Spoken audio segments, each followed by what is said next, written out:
G'day and welcome back to the channel. So in today's video, I want to take you through 6 TheraBand related strength exercises to help bulletproof your shoulders. Now this is fantastic for anyone who just wants better shoulder function, whether you're a throwing athlete, a swimmer, whether you use your arms and shoulders every day for work. But these exercises will also have a place for most shoulder pain and most shoulder dysfunction. Obviously when doing these exercises, we need to use common sense as to how hard or how easy we make them. If you're in doubt, then obviously go see a physical therapist or a physiotherapist to make sure that you get the exercises dialed into exactly what you need for your specific shoulder pain. But from a general perspective, these exercises can hold great benefits for anyone who wants their shoulders to function better or feel better. Now, before we get to the video, obviously, if you do go on to enjoy the video, if you find these exercises helpful and useful, let us know in the comments down below. Please consider leaving a like on the video and also subscribe to the channel if you are new.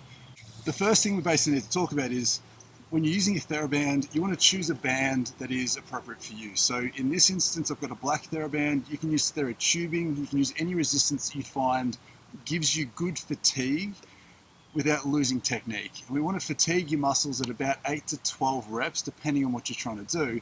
But we need to make sure that the resistance is appropriate enough so that your technique holds together throughout the whole thing. So as I always tend to say, if you find that you get to 8 to 12 reps with good technique and you've got a lot of gas left in the tank, then you might find that the resistance is a little bit too easy. On the flip side, if you can only get to 5 or 6 reps before your technique starts to wobble a little bit, then clearly the resistance is a little bit too high. So try and find that balance or that sweet spot as best as you feel comfortable when doing each of these exercises. And it may change for each exercise depending on how strong those muscle groups are or how well your shoulder is functioning, depending on pain and things like that. But we want to aim for no pain, we want to aim for good technique and fatigue at about 8 to 12 reps. So the first exercise that we're going to do is a rotator cuff exercise. We're going to do some external rotation. Now, with every exercise that we do in this video, the common theme that I want you to think about is every exercise needs to be performed from a good posture, which means we need to be up nice and tall. Those shoulders need to be back to the best of your ability. We don't want you to round out or drop those shoulders and dump into a bad shape.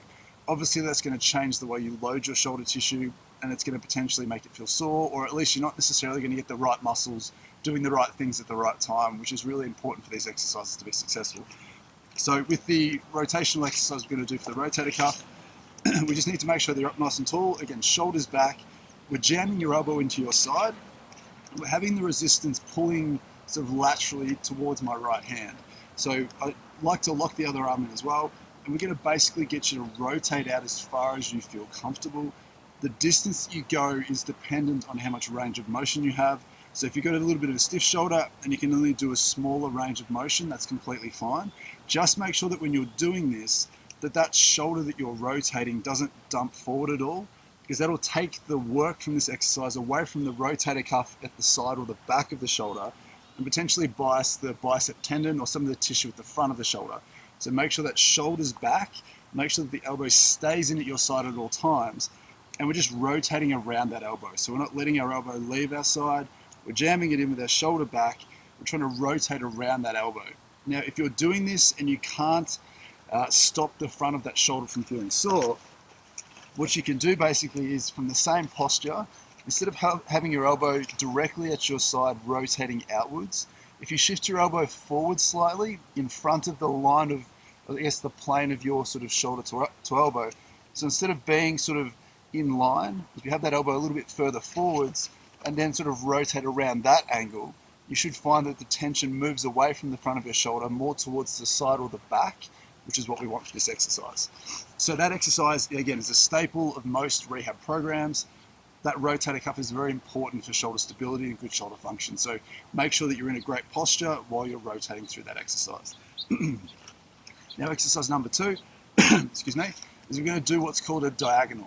And essentially, all we're doing is we're going to keep you in a good posture again. With your other hand, you're going to have that hand relatively down towards your side. And with your other arm out straight, we're going to basically get you to come up into a diagonal motion. Now, what you should find with this is we want that thumb to be pointing backwards because we're creating some external rotation at the shoulder, which is a strong and stable shoulder position, and we're trying to go back in that plane. So a lot of people can often lead with their little finger or lead with the back of their hand, and it doesn't put your shoulder in as good of a position as you do if your thumb's pointing backwards. Now you obviously don't have to point your thumb backwards because it might detract from your ability to hold the band, but we're going to go in this diagonal motion, so not necessarily straight up and down or straight out to the side. We want to try and get you at about a 45-degree angle as best as you feel comfortable. Again, this helps address a lot of the musculature in the upper back, including your shoulder stabilizers. You'll get some rotator cuff strengthening as well from this by including that external rotation.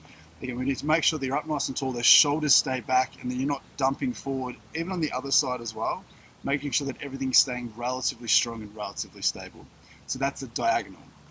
Now the third exercise is one of my favorite exercises, and it's a horizontal abduction or a horizontal extension exercise. Now this exercise is really good to target those scapular stabilizers, the muscles that hold your shoulder blade in a good position on your back and support good shoulder movements as you're moving your arm up and down. So what we want to get you to do with this is, again, being up in a great posture once again, shoulders comfortably back. I like to have my patients with their arms out straight, around about the level of the belly button, but you can come up as high or as low depending on where you feel you need the most, or where you get the most benefit. So if you go up nice and tall, shoulders back, elbows straight, and bring the band up to about belly button level, again with your thumbs pointing sort of backwards and your palms facing up, creating an external rotation at the shoulders. We basically just want you to pull the band out in an arc. So we need to make sure that you have enough tension on the band with your elbows straight that you feel like you can squeeze those shoulder blades together as you're coming back. Now the other common issue that a lot of people do with this exercise is when we're coming back around that trunk, a lot of people can easily open up their chest as they're doing that. But what we want to make sure that we do is we need to maintain a stable trunk throughout. So keeping that rib cage down, and the only thing that's happening is those arms are coming out around the side and we're squeezing those shoulder blades together at the same time. So we're not allowing the chest to poke out. Excuse me, we're not allowing the chest to poke out at all. We need to make sure it's a stable platform for those shoulder blades to roll backwards and forwards across that upper back. So that's the horizontal sort of extension exercise. It's a fantastic one to do. Excuse me. Now the fourth exercise that we're going to go through is a rowing exercise. Now obviously with this band you can definitely attach it to something, you can wrap it around a post or a pole. What we're basically going to do with this exercise is that we can do this while you're sitting down. Again, if it's uncomfortable getting on the floor, feel free to obviously do this standing up. But what we want to do with the band is we're going to wrap the band around a surface that's not going to move. So in this case I'm going to use my feet. And again, we want to be up nice and tall. And what we're doing with this is we're pulling the band back towards us in a rowing motion. Now the common issue that a lot of people have with this exercise is that we tend to pull the band too far back.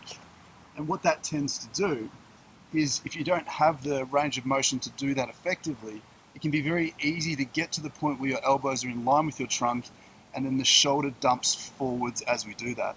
Now if you have any biceps issues, any issues at the front of the shoulder, any impingements, any sort of anterior shoulder related dysfunction, we want to get you out of that dumping forward position as much as possible.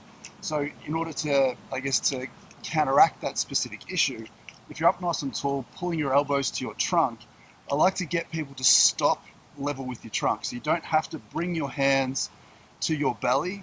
We just want you to stop once your elbows get to your trunk. That allows you to keep your shoulders back in a good position and gives you better access to squeezing those shoulder blades.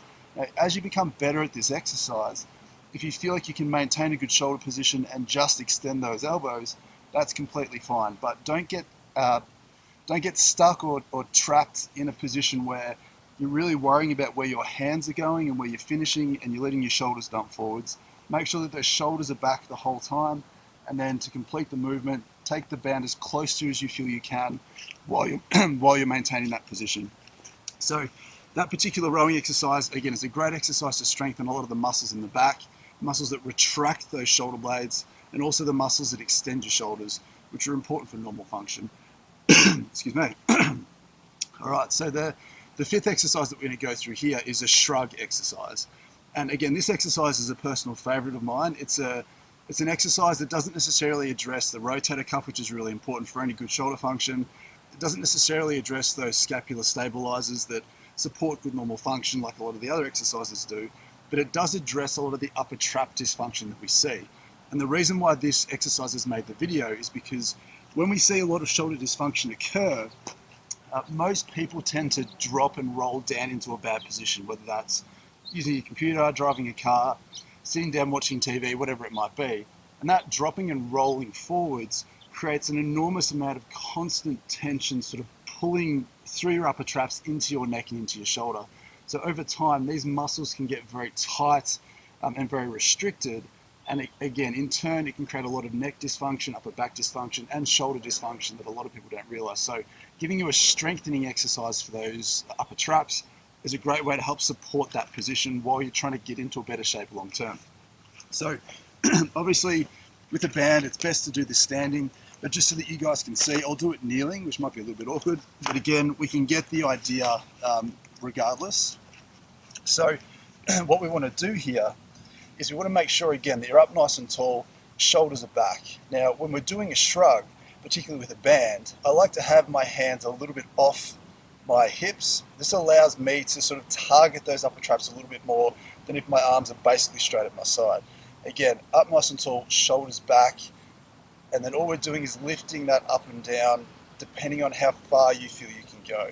Now, the thing that a lot of people do wrong with the shrug, which I don't like, is a lot of people tend to shrug sort of forwards. You see that shoulder girdle translate forwards, and they're going basically up around their mouth when they're doing this.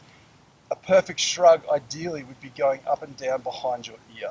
And again, you only need to go as high as you feel comfortable so that you feel you can maintain that good position. So with your hands out, up nice and tall, shoulders back, aiming to roll up and down behind the level of your ear, you'll get a really, really strong contraction, a really strong amount of effort through those upper traps. And then the other thing to mention with this is when you're doing those shrugs, we want to make sure that your neck stays in the same position. So a lot of people who value how high they go, what they basically tend to do, so you can see this, is instead of going straight up and down, a lot of people try and go for more distance by poking their chin out at the same time. And again, it's disadvantageous, it's not what we want. You need to make sure that you're up nice and tall, shoulders back, hands out a little bit, and then traveling up and down as far as you feel you can while maintaining that good shape. So that's the fifth exercise. Excuse me. So the sixth exercise in the series, again, is another exercise that's more of a functional exercise. And we're going to go through a resisted push-up position. So I'll do a regular push-up, but feel free to do this on your knees if you feel like it's uncomfortable or if it's a little bit tricky. You can do it on an incline, so you can do it with your feet on the ground, your hands up on a bench or a seat. Choose the position that you feel is appropriate for you.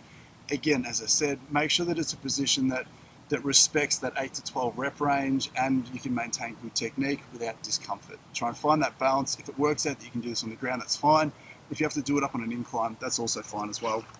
But essentially with this TheraBand push-up position, we're just doing a regular push-up. We're going to have the band wrapped around us to add a little bit more resistance. And it just makes for it asks to have more stability demands when you have a TheraBand around you as opposed to just doing a bench press or something like that. So again, before we get to the TheraBand, obviously from a push-up position, you need to make sure that you're straight. So we don't want you to dip your heels down, we don't want your bottom up. We want to make sure that you're in a straight line from your heels to the back of your head. We want your elbows sort of rotated so they're facing forwards.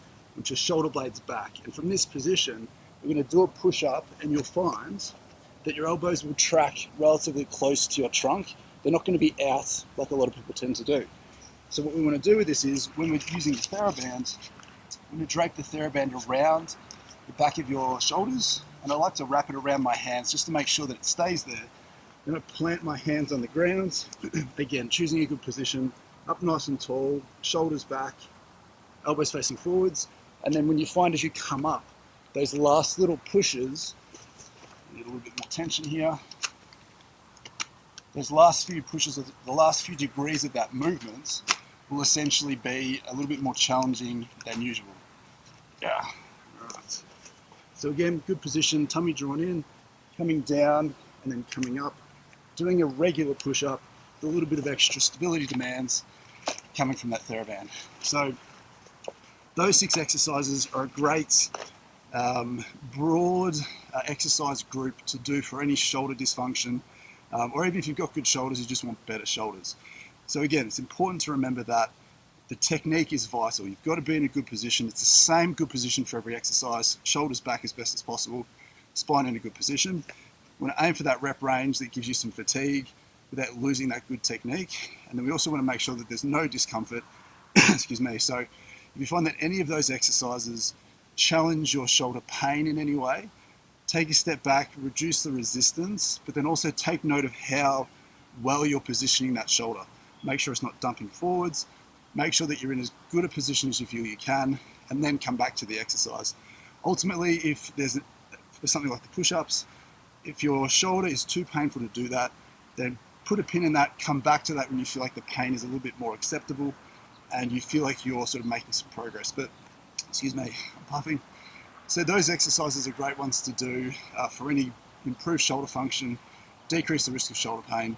So if you went on to enjoy that, if you found those useful, please consider leaving a like down below. Subscribe to the channel. But with that being said, thanks for watching, and I'll see you next time.